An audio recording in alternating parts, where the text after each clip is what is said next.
Baik, selamat siang. Assalamualaikum warahmatullahi wabarakatuh. Ya.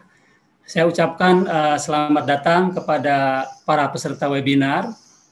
Webinar hari ini yaitu webinar dengan judul Accounting Competition 4 ya, yang dilaksanakan oleh Hima Akuntansi Stesia dengan tema Resesi Indonesia, diversifikasi branding akuntan dalam ekonomi digital. Sebelumnya saya ucapkan terima kasih kepada para narasumber ya, yaitu Prof. Basuki, Ibu Nur Fajri, dan Pak Triyono ya. Saya ucapkan terima kasih ya atas kehadirannya di acara ini. Saya juga ucapkan terima kasih kepada para pimpinan Stesia, ya. Wakil Ketua 1, Bapak Dr. Iksan Budiri Harjo, Wakil Ketua 2, Ibu Dr. Titik Mildawati, Wakil Ketua 3, Ibu Dr. Triyonowati, ya. Kemudian Ketua Jurusan Akuntansi, Ibu Dr. Wahidawati, kemudian Ibu Dewi Mariam sebagai Kepala Bagian Kemahasiswaan Stesia ya. Dan tak lupa kami ucapkan terima kasih kepada para panitia ya dari Hima Akuntansi ya, dengan ketuanya yaitu Saudara Muhammad Faris Alfiansah ya. Kami ucapkan terima kasih ya atas kehadiran di acara ini. Baik, Bapak Ibu dan para peserta webinar hari ini, saya akan memandu acara webinar hari ini. Untuk acara webinar hari ini nanti akan kita bagi menjadi 3 sesi, yaitu untuk sesi pertama nanti berisi penyampaian materi dari keynote speak ya, yang akan disampaikan oleh Prof. Basuki. Ya. Kemudian sesi kedua nanti kita akan mendengarkan ada 2 materi yang akan disampaikan oleh narasumber pertama dan narasumber kedua ya, di mana masing-masing narasumber ini akan membahas tema kita hari ini dari 2 aspek yang berbeda ya, yaitu untuk narasumber pertama akan membahasnya dari aspek pendidikan. Kemudian dilanjutkan nanti dengan penyampaian materi dari narasumber kedua ya, yang akan membahas atau melihat tema kita hari ini dari aspek praktisi. Ya. Itu untuk sesi yang kedua. Kemudian untuk sesi yang terakhir yaitu sesi tanya jawab ya. Jadi untuk sesi pertama dan sesi kedua itu berupa penyampaian materi saja. Dan nanti untuk tanya jawabnya kita sediakan pada sesi yang ketiga. Ya. Mungkin untuk mempersingkat waktu ya, kita langsung saja ke sesi pertama ya. Jadi sesi pertama ini berupa penyampaian materi oleh keynote speak ya, yang akan disampaikan oleh Profesor Dr. Andes Basuki, MKom, Hons, PhD, AK, CMA, CA, ASEAN, CPA ya. Ini namanya hanya satu kata ya, tapi gelarnya panjang sekali ya. Baik, sebelumnya saya ucapkan terima kasih kepada Prof. Basuki yang telah hadir pada webinar ini ya. Mungkin sebelum Prof. Basuki menyampaikan materi ya, saya akan membacakan dulu kurikulum PT beliau. Oh, sudah. Oh ya, ini. Ini kurikulum dari keynote speak kita hari ini. Namanya Profesor Dr. Andes Basuki, MKom, Hons, PhD, AK, CMA, CA, ASEAN, CPA ya. Jadi ini gelarnya ini ya panjang sekali ya. Padahal namanya hanya satu kata. Ya. Kemudian tempat tanggal lahir di Cilacap, Jawa Tengah ya. 15 Mei tahun 19, maaf ini kok kurang ini ya. 19 hurufnya kepotong ini. Oh ya. Mungkin nanti Prof ya mengkoreksi ya. Ini kok hurufnya angkanya ada yang hilang satu ya. Iya, 58 Pak Isa. Oh iya, 1958 maaf ya Prof. Kemudian alamat beliau ya ini tetangga saya ya di semua Tengah. Untuk riwayat pendidikan ya CMA dari Institute of Certified Management Accountant ya Australia diperoleh tahun 2011 ya. Kemudian PhD di bidang akunting ya diperoleh di University of Wollongong ya Australia, lulus tahun 1995 ya. Kemudian untuk S2 ya Master of Commerce in Accounting di universitas yang sama di University of Wollongong ya Australia, lulus tahun 1992 ya. Kemudian untuk pendidikan S1 diperoleh di jurusan akuntansi Universitas Gadjah Mada, lulus tahun 1984. Kemudian untuk saat ini Prof. Basuki ini merupakan koordinator dari ketua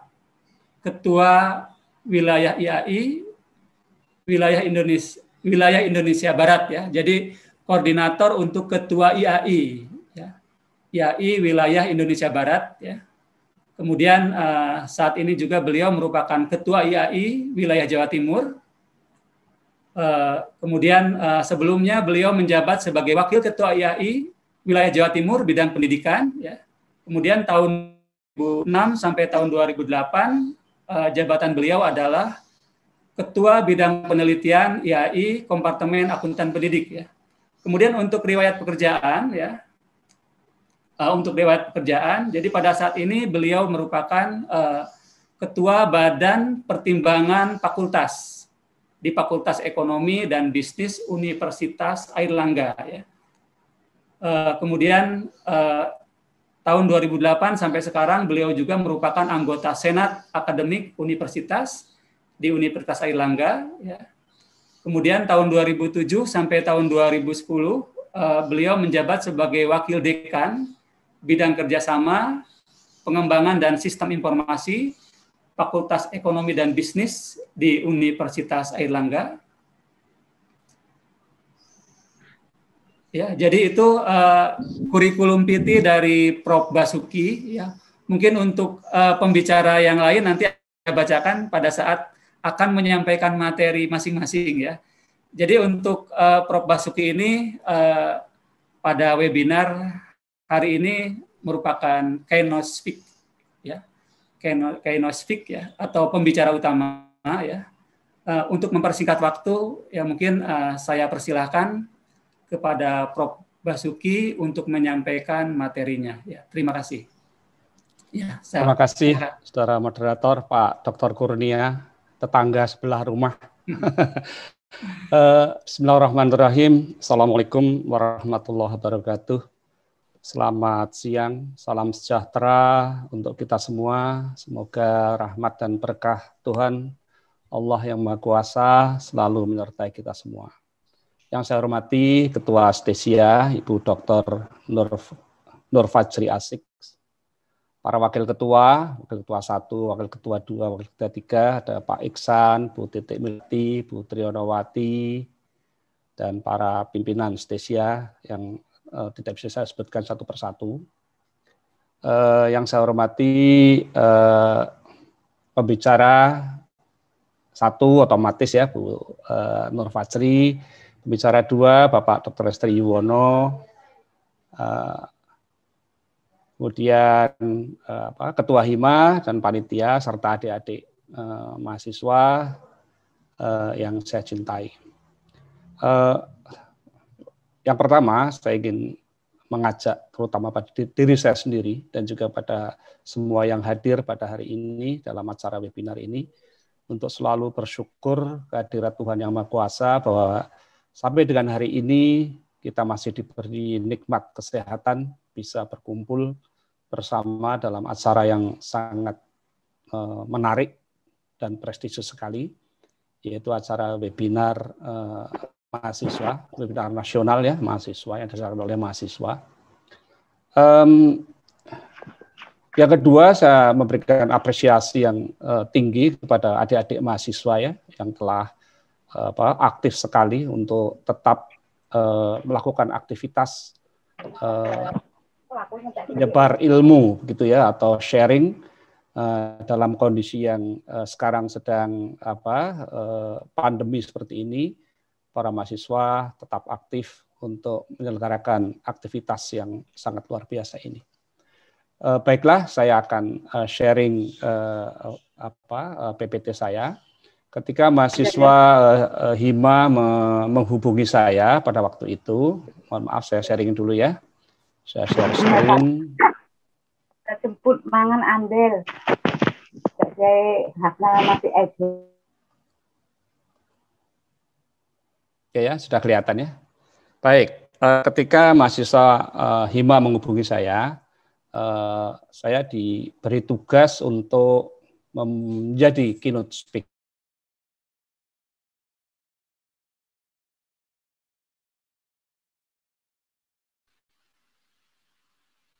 Ke-mute Pak Basuki. Unmute, oh yes. Sudah ya? Yeah. Baik.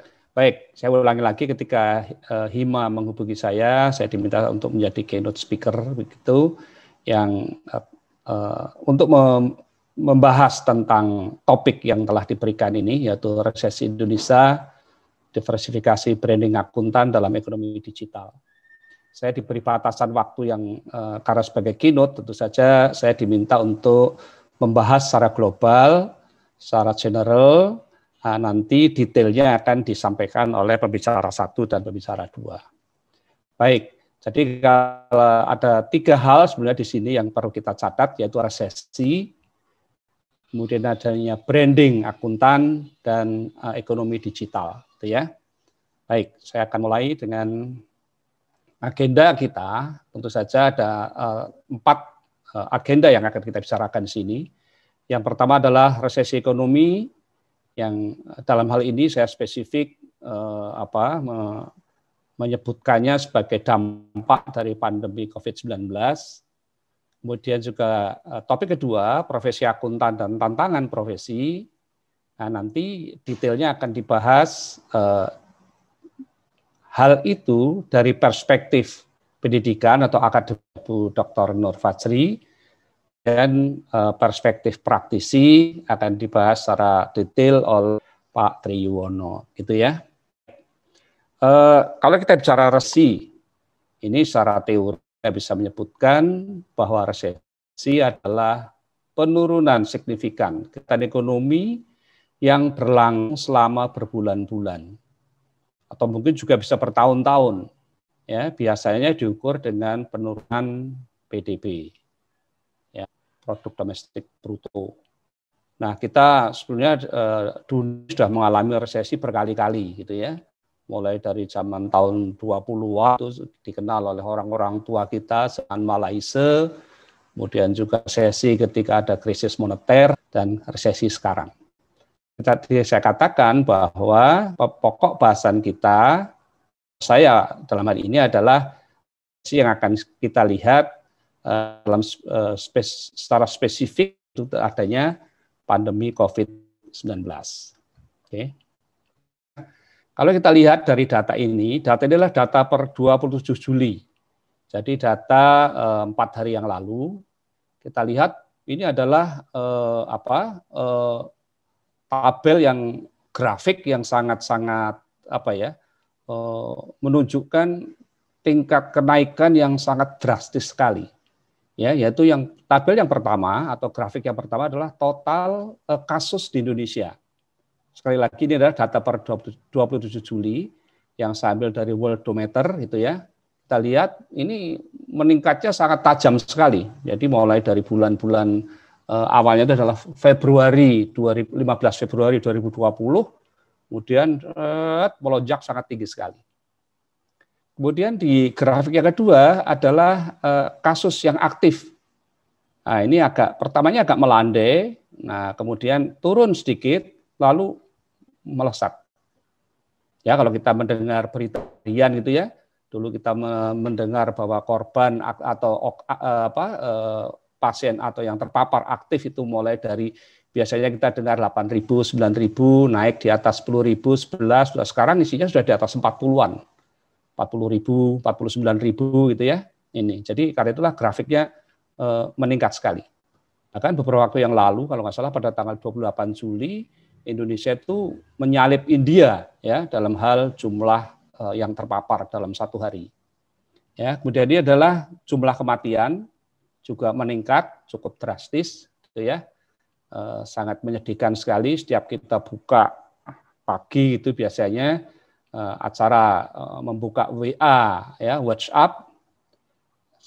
Kalau sudah ada tulisan innalillahi gitu, hati itu rasanya teratap gitu ya, berdebar-debar. Siapa lagi ini yang harus pergi? Ya, kami di UNER dalam 2 hari ini baru saja kehilangan 2 guru besar, suami istri. Ya, kemarin suaminya, tadi pagi istrinya. Ya, guru besar dari Fakultas Farmasi yang meninggal betul-betul sehidup semati ini. Sakit bareng, meninggalnya urut-urutan ya. Kebetulan juga tetangga saya di Sebolos ini. Nah, ini adalah pandemi. Tentu saja pandemi yang seperti ini yang kemudian melahirkan ada PSBB, kemudian sekarang ada PPKM, kemudian ada level 1, level 2, level 3, level 4 dan lain-lain. Itu sangat berdampak sekali pada banyak aspek. Ekonomi, sosial, pendidikan gitu ya. Saya sudah 1,5 tahun ini tidak ke kampus karena memang tidak boleh ke kampus gitu ya, karena memang lockdown ya, kampusnya hanya beberapa karyawan dan para pejabat dan dosen muda saja yang datang ke kampus. Tapi orang-orang tua seperti saya ini dipersilahkan untuk di rumah aja begitu. Jadi sudah sejak Maret 2020 sampai dengan sekarang saya menginjak kampus itu baru 2 kali, itu pun karena mengambil buku gitu ya. Nah ini. Nah, dampak yang lain adalah sekarang kita sudah sangat ramah, sangat paham sekali dengan online, dengan Zoom dan lain-lain. Itu adalah blessing in disguise yang ada hikmah di balik musibah begitu ya. Baik. Nah, kemudian akibat ini lalu kita lihat sekarang dampak ekonomi pandemi. Ini dalam triliunan rupiah. Jika data per 27 Juli, maaf ada suara yang bocor nanti ya. Data per 27 Juli tentang pendapatan negara dan belanja negara. Nah, kita lihat bahwa tahun mulai 2020, 2019 kita masih tinggi itu ya 1,9 triliun mungkin 19 triliun Pak ya. Ya triliun rupiah itu 1000. Kemudian 2020 ini sudah menurun ya. Sampai minus berapa itu? 13,3%. 2021 naik sedikit ya. Naik sedikit dari 2020. Tetapi kalau kita lihat belanja negara kita, wah ini. Sehingga apa yang terjadi adalah bisa dikatakan pertumbuhan kita itu sangat-sangat kecil sekali. Ya masih untung kita masih, ya kalau orang Jawa bilang selalu untung gitu ya, kita masih sekian persen lah ya, masih di atas 0. Tapi kalau kita lihat misalnya Singapura, itu sampai minus 21%. Ya, jadi tumbuhnya tidak ke atas tapi ke bawah. Karena kita tahu bahwa Singapura itu lebih banyak kegiatannya ditopang dengan pariwisata, dengan sektor jasa dan lain. Sehingga dengan adanya pandemi mereka menutup lockdown begitu sama sekali nggak ada kegiatan, pertumbuhannya itu pertumbuhan ke bawah itu ya, pertumbuhannya minus, artinya tidak tumbuh, tumbuhnya tumbuh ke bawah. Alhamdulillah Indonesia masih walaupun tidak sesuai dengan yang diharap sebelumnya gitu ya. Nah ini. Nah, berikutnya kita bicara tentang profesi akuntan. Kalau kita bicara akuntan, ya tentu saja agak berbeda zaman saya sekolah dengan zaman sekarang begitu. Mungkin dengan zaman Pak Tri masih sama dengan saya gitu ya. Dulu seorang mendapat gelar akuntan itu, terutama yang dari perguruan tinggi negeri, itu jauh lebih mudah dibandingkan dengan teman-teman yang lulusan perguruan tinggi swasta. Karena begitu kami lulus dari perguruan tinggi negeri, tinggal bawa ijazah ke lapangan Banteng, kita serahkan ke Departemen Keuangan, langsung dapat nomor register akuntan. Tapi kemudian zaman berubah, karena akuntan adalah sebuah profesi. Tentu saja kalau kita bandingkan misalnya dengan apoteker gitu ya, itu setelah selesai sarjana farmasi harus sekolah dulu 1 tahun untuk mendapatkan profesi apoteker.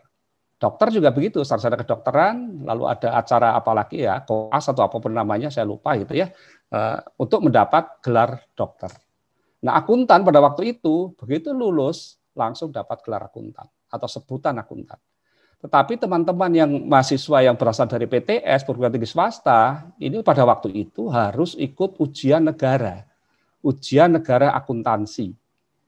Ya, itu pun ada 2, UNA 1, ya disingkat UNA, ujian negara akuntansi 1, dan UNA 2. Dan itu tingkat kelulusannya sangat-sangat kecil sekali. Nah, beruntung zaman berubah, kemudian bahwa untuk mendapat gelar akuntan akhirnya ada program profesi PPAK, gitu ya. Ada program PPAK waktu itu, kemudian bisa memperoleh gelar akuntan. Zaman berubah lagi, sekarang akuntan ada yang namanya CA ya, Chartered of Accountant. Itu yang diselenggarakan ujiannya oleh IAI. Jadi zaman sekarang posisi mahasiswa PTN dan PTS lulus dari jurusan akuntansi adalah sarjana akuntansi. Kalau ingin mendapat CA harus ikut program-program tertentu, ya, baik melalui PPAK, yang harus ada praktek, kemudian juga melalui ujian CA.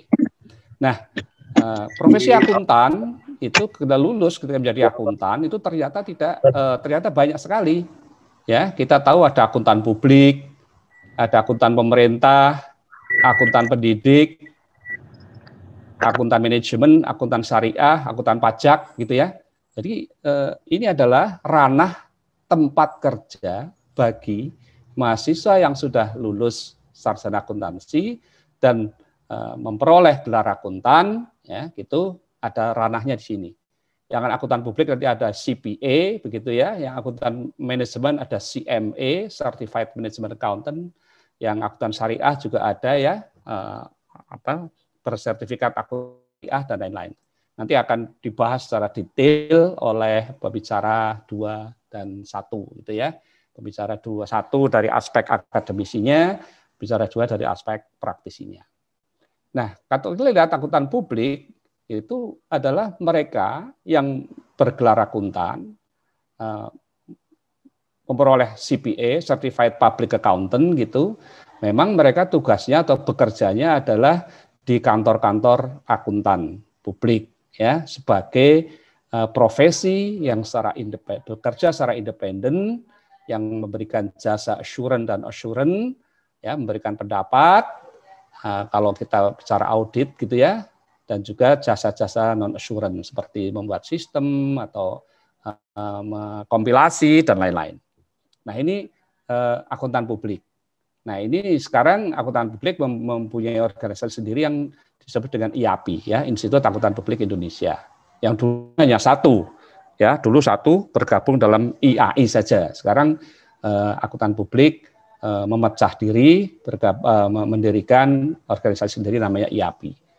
Ya, tetapi kami dengan tidak berarti bahwa pisah itu terus bermusuhan gitu, tidak ya, karena sama-sama akuntan. Orangnya ya itu saja ya, ketemu ya di mana-mana ketemu gitu ya. Jadi bisa saja nanti satu orang akuntan berada di banyak tempat begitu. Nah, yang kedua adalah akuntan pemerintah. Ini akuntan yang bekerja di lembaga-lembaga pemerintahan seperti BPK dan BPKP. Ya, tugasnya melakukan pengawasan dan pemeriksaan keuangan negara serta merancang sistem akuntansi untuk pemerintah. Ya, misalnya untuk pemerintah desa misalnya ya, mereka untuk BPKP membuat program untuk akuntansi atau sistem keuangan desa. Ya, untuk membantu para aparat desa mengelola dana desa misalnya, yaitu tugasnya BPKP. BPK tentu saja tugasnya adalah memeriksa, ya, sebagai BPKP sebagai akuntan internal, BPK sebagai akuntan eksternal dari lembaga-lembaga pemerintahan. Oke, berikutnya adalah akuntan pendidik. Nah ini, jadi seperti Bu Nur, ketua 1, ketua 2, ketua 3, ya, dan Bu Waidahwati juga di sana tadi saya lihat, saya dengar ada disebutkan namanya. Tentu saja adalah sama dengan saya bergabung dalam profesi ini. Tugas kita adalah mendidik, ya, bekerja di sektor pendidikan, mengajar para calon sarjana akuntansi, para mahasiswa-mahasiswa ini, ya, baik dalam memperoleh gelar sarjana akuntansi maupun dalam proses belajar mengajar, melakukan penelitian dan pengembangan ilmu akuntansi. Ini adalah tugas akuntan pendidik, ya. Salah satunya adalah Nur juga di IAI, juga sebagai wakil, salah satu yang wakil di akuntan pendidik, gitu ya.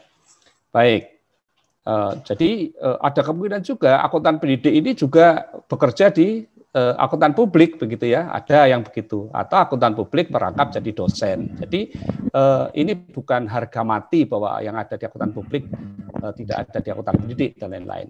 Jadi para adik-adik mahasiswa harap paham dengan ini, ya. Berikutnya adalah akuntan manajemen. Ini adalah akuntan yang bekerja di dalam perusahaan, ya. Jadi semacam akuntan internal, gitu ya. Tugasnya adalah menyusun sistem akuntansi perusahaan, menyusun laporan keuangan untuk tujuan-tujuan pengambilan keputusan manajemen. Jadi mereka lebih berada di dalam perusahaan. Oke, ya. Berikutnya adalah akuntan syariah. Ya, ini biasanya akuntan ini bekerja di perusahaan-perusahaan yang menerapkan syariat Islam dalam mengelola keuangan. Ya, tapi juga akuntan pendidik tapi berada di akuntan syariah juga sangat mungkin karena kebetulan mungkin dia berada di lembaga pendidikannya yang ada program akuntansi syariah misalnya. Seperti kalau di UNER itu ada Departemen Ekonomi Islam, maka akuntan pendidik yang di sana juga masuk dalam kelompok akuntan pendidik sekaligus akuntan syariah, gitu ya. Yang terakhir akuntan pajak. Nah ini adalah akuntan yang fokuskan diri pada pencatatan dan pembukuan pajak yang akan dilaporkan ke Dirjen Pajak. Nah ini adalah profesi-profesi akuntan yang kalau kita kita kembalikan ke judulnya branding tadi. Diversifikasi branding, selain diversifikasi pekerjaan, juga branding. Kalau kita letterlek gitu ya, mencari definisi branding itu apa ya? Pencitraan gitu ya, agar sesuatu produk itu menarik. Nah, sehingga pembicara 1 dan pembicara 2 tentunya akan menjelaskan bagaimana agar mahasiswa itu tertarik dengan profesi-profesi akuntan yang banyak ini tadi, ya. Masing-masing akan di branding. Oh, kalau akuntan publik itu yang bagus itu yang seperti apa? Akuntan manajemen yang bagus seperti apa? Gitu ya. Baik. Sekarang saya akan masuk kepada harapan presiden ya, ini yang diberikan ketika Kongres IAI, ketika ulang tahun IAI yang ke-61 di Istana Negara. Apa yang diharapkan oleh Bapak Presiden? Yaitu bahwa tugas akuntan itu adalah mengurai kompleksiti. Jadi suatu yang rumit, yang sulit dibuat mudah. Ya, menjadi clarity dalam rangka memberikan kontribusi untuk mewujudkan prosperous society, ya, masyarakat yang sejahtera.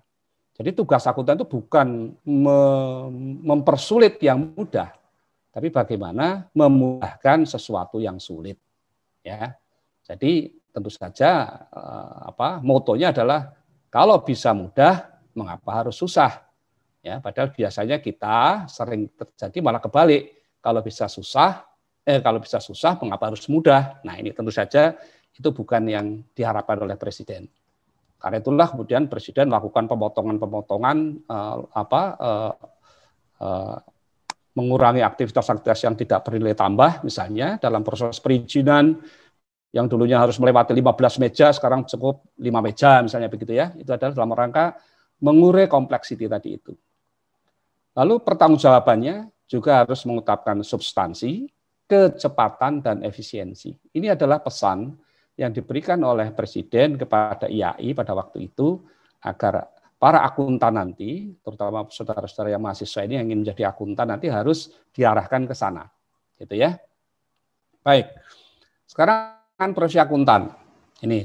Jadi dalam rangka tadi karena topik kita tadi masalah resesi dan lain-lain, salah satunya adalah tantangan yang muncul adalah perkembangan ekonomi dan bisnis. Tadi itu perkembangan ekonomi dan bisnis ketika terjadi resesi misalnya ya, ini karena contoh kita adalah resesi, maka ini adalah tantangan. Bagaimana nanti para akuntan ini menghadapi tantangan ini, menghadapi resesi ya.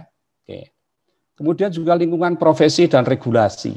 Tadi sudah sebutkan lingkungan profesinya begitu banyak dan regulasi aturannya juga banyak. Nanti akuntan harus bersikap seperti apa?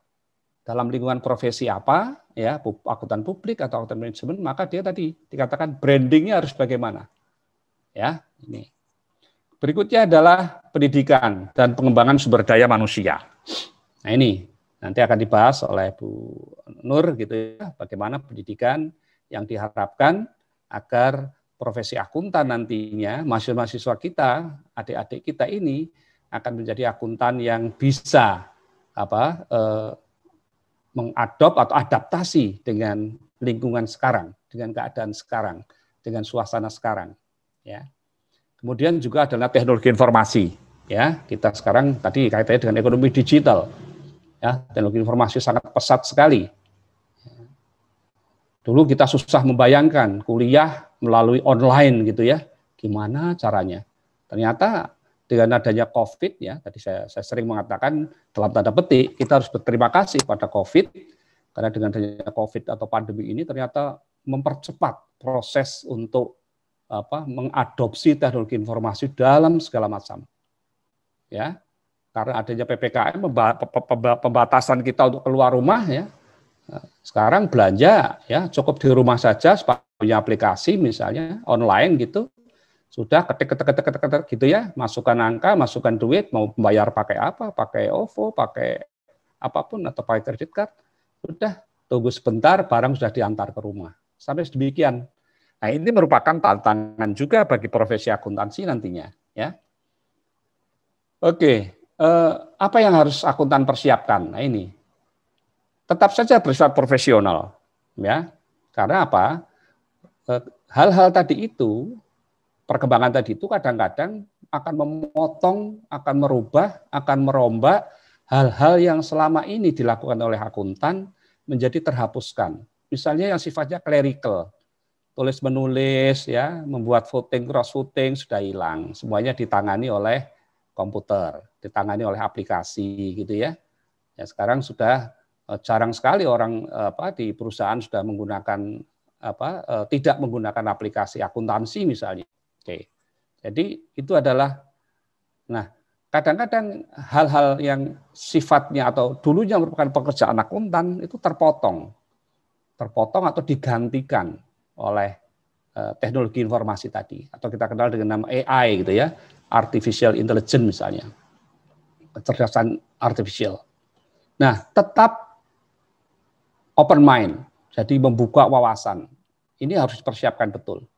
Karena suatu saat nanti Anda akan tergantikan. Kalau tidak wawasannya luas, maka akan tergantikan oleh artificial intelligence, oleh robot, oleh apa ya. Bahkan beberapa waktu yang lalu, tulisan beberapa ahli mengatakan bahwa beberapa profesi akan tergantikan.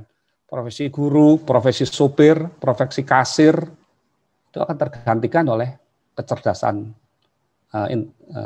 intelektual tadi, artificial intelligence tadi itu. Termasuk profesi akuntan, beberapa akan tergantikan. Nah ini yang harus dihadapi oleh para akuntan tadi itu, ya dalam rangka branding tadi itu, ya. Nah, penguasaan big data. Nah, sekarang nanti mungkin Bu Nur akan menjelaskan bagaimana sekarang mahasiswa harus tahu tentang apa itu big data dan apa itu Internet of Things. Ya, zaman sekarang kalau tidak tahu ini ya nanti ketinggalan zaman. Sama saja zaman sekarang orang tidak tahu WhatsApp misalnya. Ya. Itu tentu akan ketinggalan zaman. Tidak tahu TikTok misalnya ya, sekarang lagi ngetop gitu ya, ada TikTok, ada apa dan lain-lain. Nah, ini Semuanya sekarang serba internet, belanja internet, apa-apa internet gitu ya. Jadi Internet of Things.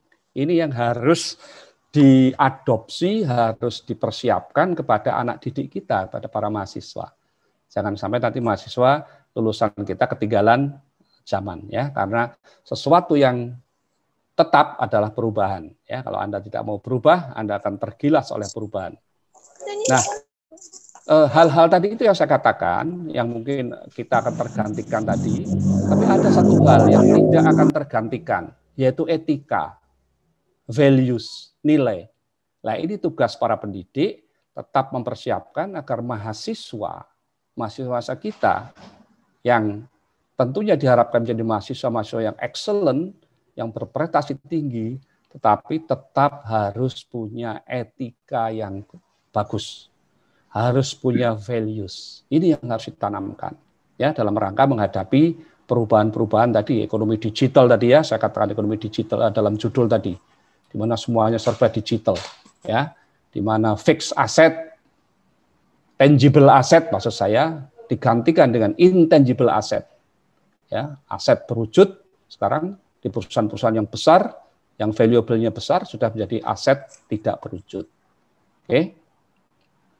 Kemudian ini akademisi ya, tantangan ini nanti akan dijawab ya, akan dijelaskan oleh Bu Nur sebagai pembicara satu, yaitu tantangan tadi akan dijawab dari perspektif akademisi. Itu ya, nanti tolong didengarkan apa yang akan dibawakan oleh pembicara satu. Jadi apa saja yang harus disiapkan oleh akademisi. Kemudian perspektif berikutnya adalah tantangan dari perspektif praktisi. Wah, ini salah ya, dua-duanya akademisi. Praktisi yang disampaikan oleh pembicara dua, yaitu oleh Pak Triwono.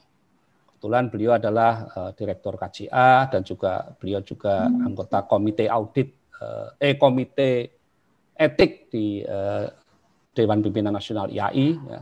Beliau banyak bicara dari aspek praktisi. Saudara sekalian, saya kira itu tugas yang diberikan oleh mahasiswa kepada saya. Saya supaya merangkum secara garis besar apa-apa yang harus topik kita, kemudian yang akan dibawakan secara detail oleh pembicara satu dan pembicara dua. Saya kira itu yang bisa saya sampaikan secara singkat saja. Terima kasih atas perhatiannya. Mohon maaf bila ada kekurangan di sana-sini. Billahi taufiq wal hidayah. Assalamualaikum warahmatullahi wabarakatuh. Saya kembalikan pada moderator, Pak Kurnia. Ya, terima kasih Prof atas materi yang telah disampaikan. Ya. Menarik sekali ya materi yang telah disampaikan oleh Prof Basuki. Ya. Kebetulan beliau ini merupakan Ketua IAI Wilayah Jawa Timur. Ya. Salah satu kegiatan yang saat ini dilakukan oleh IAI adalah memberikan atau melaksanakan sertifikasi ya. Jadi banyak sertifikasi yang bisa diikuti ya, di mana sertifikasi ini nanti dilakukan oleh IAI ya. Nanti kalau yang lulus itu akan diberikan sertifikat ya dan gelar ya. Ada beberapa sebutan. Ya, misalnya sertifikasi di bidang akuntansi pemerintah, sertifikasi di bidang akuntansi manajemen ya, atau sertifikasi di bidang akuntansi syariah. Itu mungkin nanti yang bisa diikuti oleh para calon akuntan ya, oleh mungkin saat ini mungkin masih merupakan mahasiswa ya. Itu yang saat ini dilakukan oleh IAI ya. Kebetulan Prof Bas ini merupakan Ketua IAI Wilayah Jawa Timur ya. Bahkan ada yang bisa diikuti oleh siswa SMK atau SMA akuntansi, yaitu USKAD. Jadi ada ujian sertifikasi akuntansi dasar, ada begitu. Ada ujian sertifikasi PSAK. Jadi memang banyak ya Pak Kurnia. Tadi mungkin saya tidak sebutkan, tapi ada yang biasanya ada ujian USKAD yang diikuti oleh para siswa SMK dan SMA jurusan akuntansi di seluruh Jawa Timur. Itu mungkin tambahan informasi dari saya. Terima kasih. Ya. Jadi sertifikasi ini saya kira merupakan suatu cara untuk melakukan branding gitu ya. Ya itu. Jadi para peserta ya mungkin para peserta yang ingin bertanya ya, untuk sementara pertanyaannya disimpan dulu ya. Ya, saya persilakan Pak Tri ya.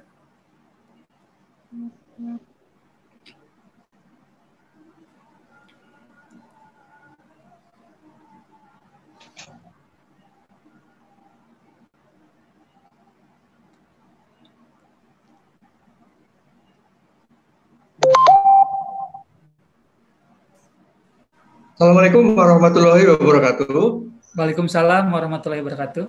Suara saya terdengar, Pak Kurnia? Ya, kedengar Pak. Kedengar Pak.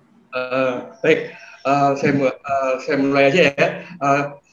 Semula memang waktu saya paling hampir 45 sampai 50 menit. Tapi berhubung sebagian ada yang sudah dibahas sama Pak Basuki. Jadi insya Allah saya usahakan 30 menit bisa. Ya, siap Pak. Cukup 30 menit Pak.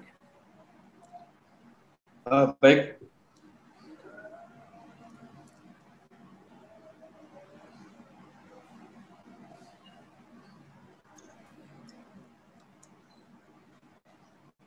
Pertama-tama saya menyampaikan Assalamualaikum warahmatullahi wabarakatuh. Waalaikumsalam.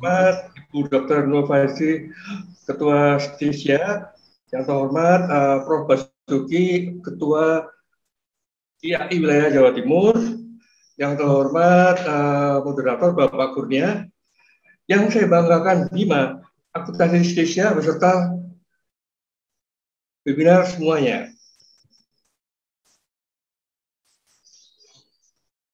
Bentar.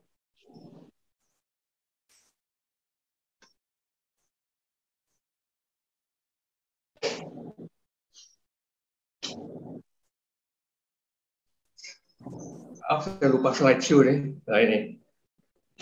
Apakah slideshow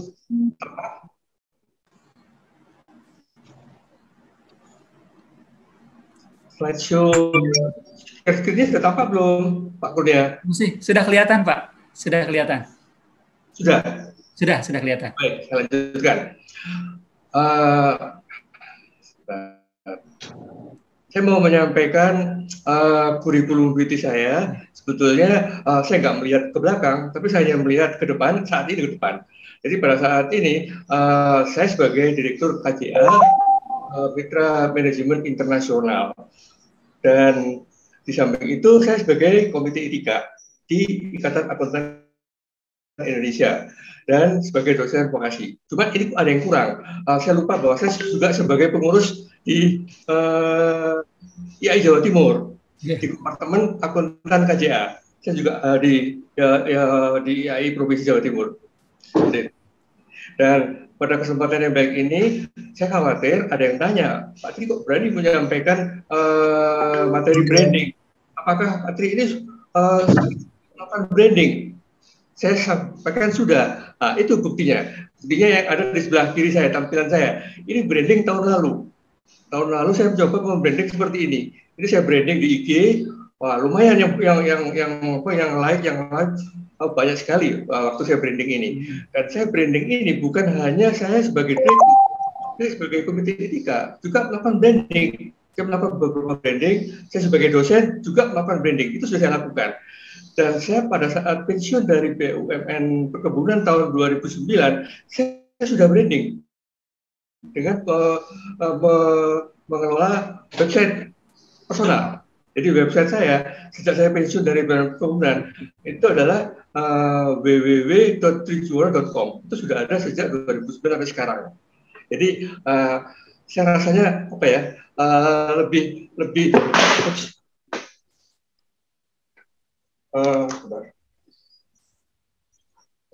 pede untuk menyampaikan materi yang diminta oleh Hima Akuntansi Stisya ini. Dan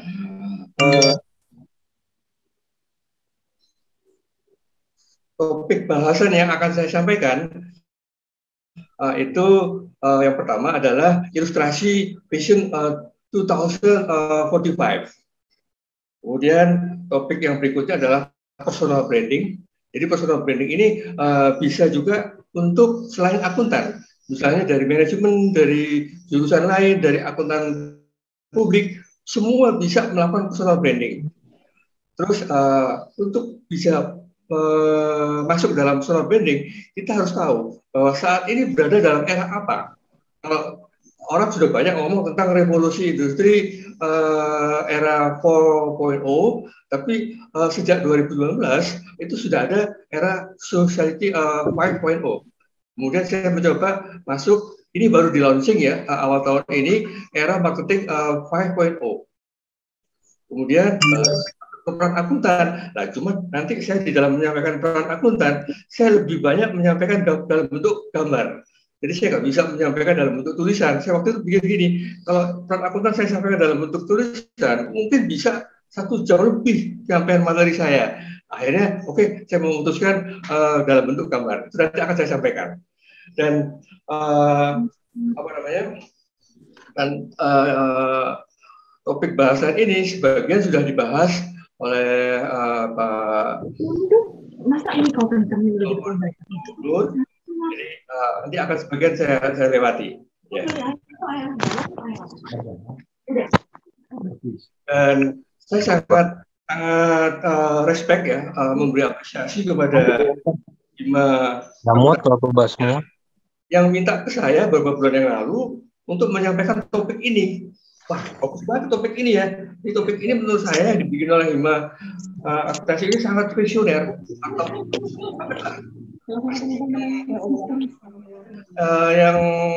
Yang punya ide itu pasti orangnya punya mimpi yang luar biasa. Kira-kira gitu ya. Kira-kira. Oleh karena itu pada kesempatan yang baik ini untuk menyamakan persepsi peserta webinar, saya ingin mengajak peserta webinar untuk mengikuti video berikut.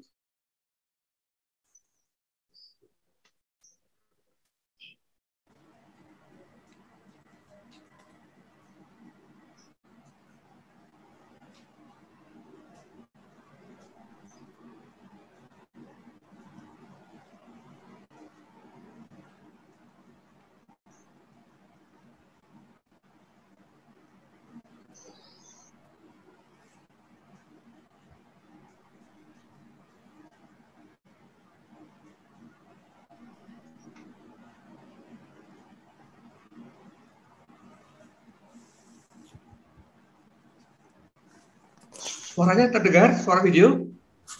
Belum, Pak. Suara videonya belum. Belum terdengar suaranya? Suaranya belum, Pak. Waduh, sebentar.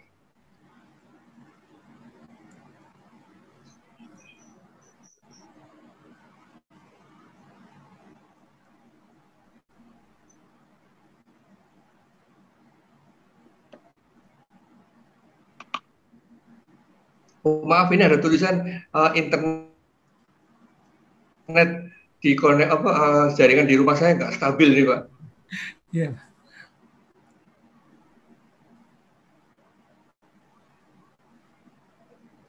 Atau diikuti aja ya gambar yang ada di video ini ya. Boleh. Maaf, ini saya nggak bisa keluar suaranya, kenapa nih?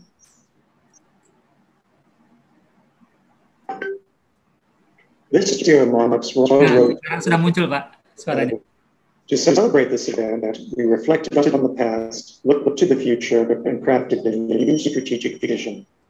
We examined who we are, what we do, and how we do it. We talked with over 1,000 people, students, faculty, staff, alumni, and leaders in our broader community. We heard that Royal Roads is about personal transformation and creating leaders who seek to solve wicked problems. We heard it is a place committed to reconciliation, equity, diversity, and inclusion. But most of all, we heard that at its core, Royal Roads is about courage. It is the kind of place that embraces change, encourages innovation, and inspires bold action to tackle greater challenges. Our new strategic vision is inspiring people with the courage to transform the world. When we are inspired to first find courage at our core, and then embrace it, that anything is possible. When we stand in our courage and embrace growth, we change our lives, positively changing lives around us. This changes the game, bringing us to new careers, new places, and new relationships, and that changes the world. 4 goals will bring this vision to life. Any age, any stage, any place is calls on us to be an engine of lifelong learning for students, no matter where they are in the world, their careers, and their life.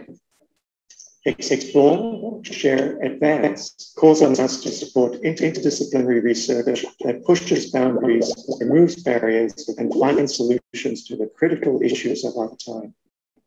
Invite in, venture out, calls on us to engage communities locally, nationally, and globally, leaning into partnerships, learning from others, and warmly welcoming all people. Vibrant and sustainable calls on us to champion a sustainable campus with leading-edge infrastructure and online platforms. One that is at the top of workplaces and takes action on reconciliation, equity, diversity, and inclusion. Over the next 25 years, with a focus on these goals, all the roads will lead the way in online and blended learning, connecting learners to top-quality resources, stellar student support, and digital know-how. Flexibility and openness, so people with dreams and talent are welcome through our goals for an education that is life-changing. Teaching and learning that engenders critical thinking, problem solving, and collaboration, and is focused on students' personal and professional goals. Interdisciplinary research focused on real-world challenges, research that benefits society, not in 5 to 10 and 15 years, but in the here and now. Sustainability and operations, making us a destination campus for people. To make this vision a reality, we will keep living our values, being caring, creative, and courageous. Get busy on the actions that will help us reach our goals and report our progress to the community each year. Most importantly, we will demonstrate how a university will encourage, at its core, creates leaders again and again, and who truly change the world. Please join us.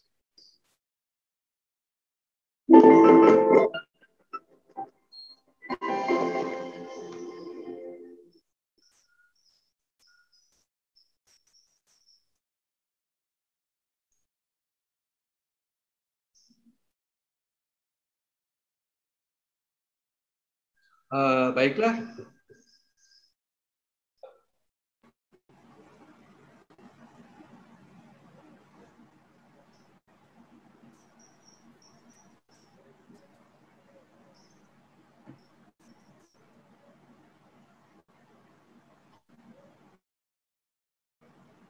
Sudah kok nggak bisa digeser ya?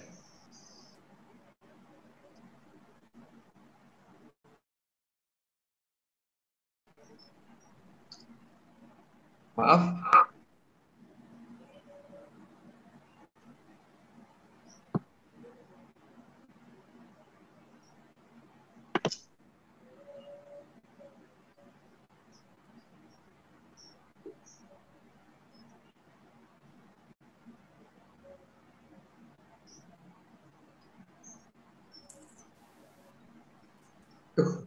Maaf ya, suara saya terdengar? Iya Pak, kedengaran Pak. Kedengaran saya? Ini saya kok nggak bisa pindah slide berikutnya ya? Agak putus-putus Pak. This year marks Royal anniversary. To celebrate this event, we reflected on the past, looked to the future, and crafted a new strategy. We examined who we are, what we do, and how we do it.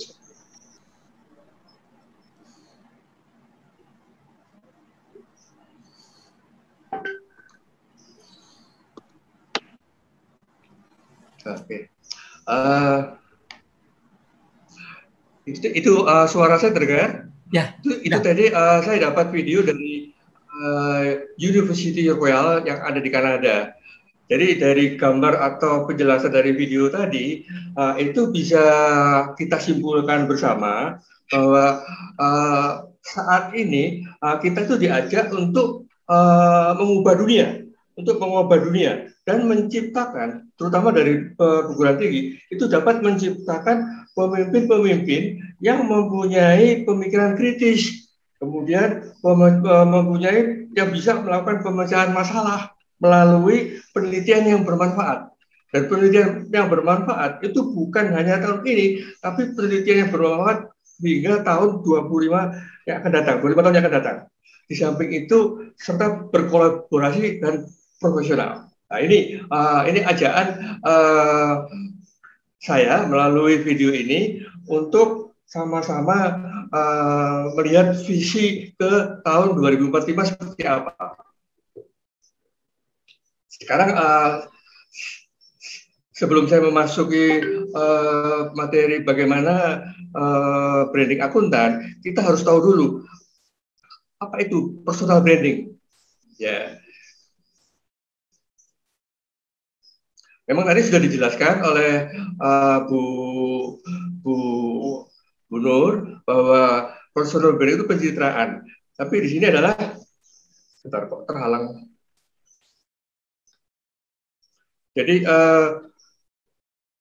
personal branding adalah bagaimana kita memposisikan diri kita dalam pekerjaan, dalam pergaulan, dalam bisnis, dalam organisasi dan sebagainya. Personal branding sangat berguna untuk mengembangkan diri, meningkatkan karier, dan lebih sukses dalam bekerja.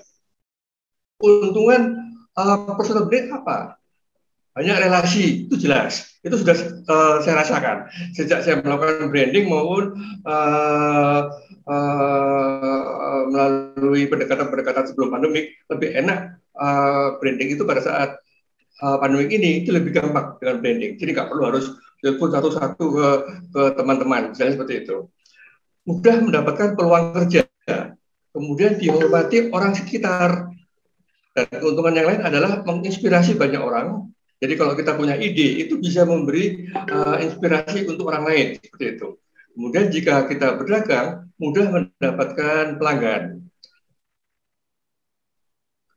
Terus bagaimana kita membuat personal branding? Itu ada beberapa cara, misalnya harus sesuai dengan bidang. Misalnya gini, untuk melakukan personal branding, pertama Anda harus pilih bidang Anda. Jadi juga bisa namanya branding itu akuntan juga sebagai chef misalnya, sebagai ahli bikin makanan misalnya, nggak mungkin. Sulit untuk menjadi pakar semua bidang. Oleh karena itu, Anda harus pilih bidang di mana Anda yang punya passion yang sangat kuat. Di samping itu, bagikan ilmu. Misalnya bisa secara offline atau online misalnya ya. Nah, saya selama pandemi, saya mencoba berbagi ilmu lewat YouTube. Saja ya Pak. Ya. Halo, suara saya terdengar? Pak Nur, Pak Pur? Kedengaran Pak, kedengaran. Lanjutkan. Jadi di dalam membagi ilmu, kalau secara offline itu gampang ya. Saya sebagai dosen praktisi bisa langsung ngajar, misalnya seperti itu. Tapi pada saat online, kita berbagi ilmu bisa melalui YouTube. Misalnya bisa nanti Bapak Ibu melihat YouTube saya, akun Triwono. Saya sudah berbagi ilmu juga, terutama untuk startup yang saya prioritaskan. Startup itu bisnisnya anak muda yang maunya cepat ingin sukses. Kemudian bisa juga melalui ilmu dibagi melalui social network yang lain. Orang-orang pasti akan senang kenal Anda, kenal saya gitu ya. Kemudian yang lain, perluas jaringan. Jadi kita jangan hanya tertutup, misalnya saya hanya masuk dalam jaringan IAI aja misalnya. Saya mencoba ikut ICI gitu. Saya juga pernah jadi pengurus Ikatan Sejarah Ekonomi ICI, Sejarah Ekonomi Indonesia ICI di Surabaya. Tapi karena kesibukan saya sekarang sudah nggak menjadi pengurus ICI lagi. Tapi saya tetap aktif maksudnya memperluas jaringan tadi dengan ICI, dengan ABC. ABC itu Erlangga Business Community. Itu tempatnya lulusan-lulusan UNER yang bisnis startup seperti itu. Kemudian prediksikan. Bagaimana memprediksinya? Dengan cara misalnya gini, apabila Anda sebagai social media expert misalnya, kira-kira Twitter di tahun 2045 besok seperti apa? Facebook, Instagram, dan lain-lain itu kita harus bisa berpikir jauh. Kira-kira seperti apa bentuk branding yang akan Anda lakukan? Seperti itu. Kemudian bagaimana membangun personal branding lewat sosial media yang membuat kita lebih sukses. Ya. Jadi yang pertama, tuliskan siapa diri Anda secara menarik dan jelas. Jadi jangan yang saya lihat ya, ada anak-anak mahasiswa itu misalnya kasih memperkenalkan dirinya itu si imut misalnya gitu. Nah, itu nggak bener gitu ya. Terus sebaiknya di dalam menulis siapa diri Anda itu harus menarik pertama, kemudian ada terkesan formal. Seperti misalnya di LinkedIn misalnya, di jaringan LinkedIn misalnya, itu sangat formal sekali. Tapi kalau di Twitter atau di Facebook itu cenderung tampilan namanya itu bukan nama yang menarik, yang bisa meningkatkan branding tadi, seperti itu. Kemudian yang kedua, cara membangun personal branding, gunakan sebagai media untuk memperluas jaringan. Di sini Anda bisa saling berbagi ide, saling berkolaborasi, misalnya baik dalam bisnis maupun membangun komunitas. Jadi yang semula personal atau individu-individu itu bisa bergabung menjadi komunitas baru, menjadi komunitas namanya grup alumnistesia misalnya seperti itu. Ya. Terus yang ketiga, membuat konten yang berkualitas, maksudnya yang bermanfaat dengan topik-topik yang berguna dan ada rujukannya, ada referensinya gitu. Ya, jadi seperti saya misalnya, saya membuat branding menggunakan pendapatnya William Buffett misalnya. Branding saya sebut bahwa kata-kata itu dari mana, nah, itu harus dijelaskan. Jadi jangan atas nama William Buffett tapi pakai nama Tri, itu nggak benar. Ya. Terus cara yang lain adalah gunakan etika yang baik. Jadi kita harus santun ketika menyapa, pada saat berdebat, misalnya beda pendapat, kita juga harus menghormati satu sama lain, saling menjaga komunikasi, seperti itu. Kemudian manfaat sosmed sesuai dengan manfaatkan ya sosmed sesuai dengan karakteristik dan fungsinya. Jadi misalnya seperti Twitter itu banyak suasana humor, santai atau apa, oke lah. Tapi kalau yang di LinkedIn misalnya, itu nggak bisa, sangat formal sekali kalau di situ. Ya. Dan mungkin kalau di mana lagi ya, di FB bisa formal, bisa enggak. Tapi sebaiknya kita sebagai calon akuntan atau akuntan di dalam memanfaatkan sosmed, tadi paling enggak kita usahakan yang punya konten berkualitas dan ada karakteristik dan fungsinya, seperti itu. Oke, saya lanjutkan. Sekarang peran penting akuntan dalam mengatasi resesi ekonomi. Nah, di sini ini seorang akuntan harus tahu bahwa saat ini kita berada di dalam era apa. Tadi sudah dijelaskan oleh Bapak Prof. Basuki dan Ibu Nur bahwa saat ini kita berada dalam era revolusi industri 4.0, seperti itu. Ya. Tapi apakah hanya itu? Enggak. Ada lagi di dalam revolusi industri muncul Society 5.0. Apakah sampai di situ? Enggak. Ternyata dalam era Society 5.0 muncul era marketing 5.0. Seperti itu. Ya, baik. Oke, saya jelaskan satu-satu. Tapi nggak semuanya karena sudah dijelaskan. Seperti ini ya, revolusi industri ini nggak usah saya jelaskan. Tadi sudah disampaikan oleh speaker sebelumnya. Jadi ini merupakan integrasi antara mesin, komputerisasi, dan internet, cyber physical system. Kemudian di dalam era society 5.0 itu ada super smart society. Ini pertama kali yang mengeluarkan atau mengusulkan bahwa saat ini berada dalam era society itu oleh Perdana Menteri Jepang. Perdana Menteri Jepang Shinzo Abe pada tanggal 21 Januari 2019 itu sudah menyampaikan bahwa di dalam revolusi industri ada society 5.0.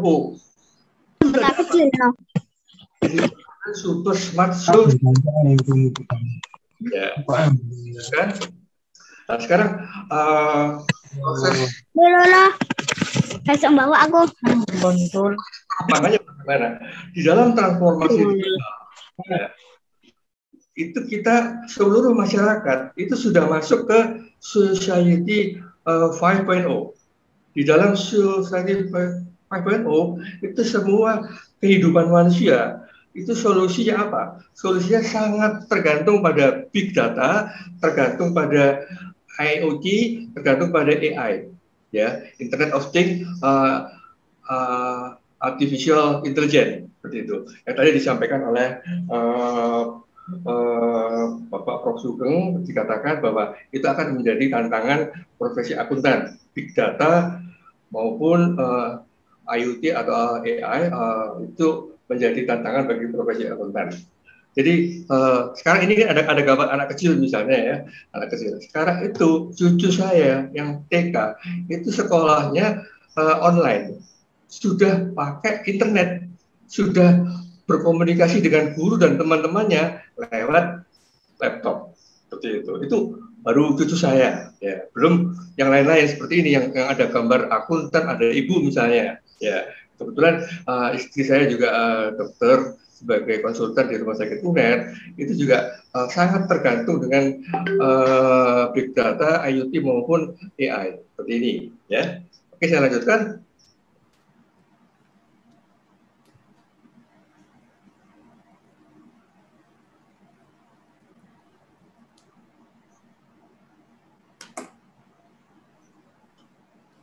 Nggak bisa ya. Moderator, suara saya terdengar. Ya, kedengar Pak. Masih kedengar. Masih pindah slide tuh nggak bisa nih. Oh gitu. Tunggu Pak ya. Oh iya, ya Pak.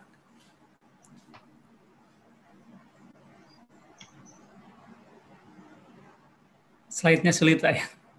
Bentar, ini saya kok nggak bisa nunggu slide-nya, ada apa nih?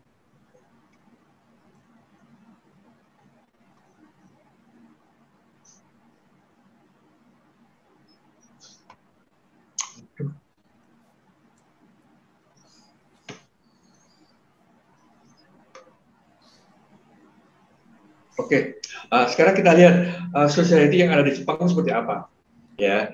Jadi pemerintah Jepang itu sejak 2019 sudah memperkenalkan society. Ini Perdana Menteri yang pertama kali ini, siapa namanya, Shinzo Abe. Di mana anak kecil sudah sangat tergantung dengan sudah bisa berkomunikasi dengan robot. Kemudian kirim barang misalnya, pakai DOM misalnya, kirim barang. Sudah nggak pakai jasa pos atau apa, udah enggak gitu. Kemudian timbul pertanyaan, pada saat itu 2019 posisi kita ada di mana? Jadi ini ada koran Shindo Februari 2019 bahwa kita sibuk hanya ngejar industri 4.0, sedang Jepang sudah masuk era society 5.0. di mana manusia saling berhubungan dengan robot-robot. Di gambarnya tangan orang dengan tangan robot, seperti itu. Ya, itu posisi kita ada di mana? Ini itu tahun 2019. Kemudian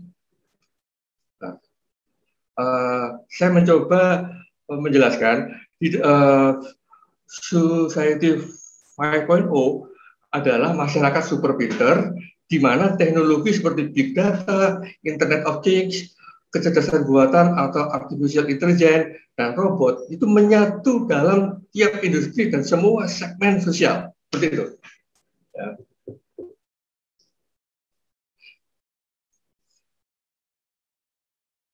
Nah, di sini Society 5.0 menawarkan masyarakat yang berpusat pada manusia yang membuat seimbang antara kemajuan ekonomi dengan penyelesaian masalah sosial melalui sistem yang sangat menghubungkan melalui dunia maya, dunia nyata. Jika revolusi industri 4.0 menggunakan AI dan kecerdasan buatan yang merupakan komponen utama dalam membuat perubahan yang akan datang, sedangkan Society 5.0 menggunakan teknologi modern hanya saja menggunakan manusia sebagai komponen utama. Hal ini mengisyaratkan bahwa profesi akuntan harus peduli dengan perkembangan terakhir dalam teknologi dan mampu mengadopsi teknologi tersebut untuk meningkatkan kinerja keseluruhan. Sesuai dengan yang disampaikan oleh Bu Nur tadi, bahwa akuntansi tidak bisa lepas dengan teknologi, seperti itu. Sama yang disampaikan juga oleh Prof. Basuki tadi. Ya. Dan ini kita sudah harus paham bahwa saat ini kita sudah masuk ke dalam era Society 5.0, di mana di dalamnya ada revolusi industri 4.0. Ya.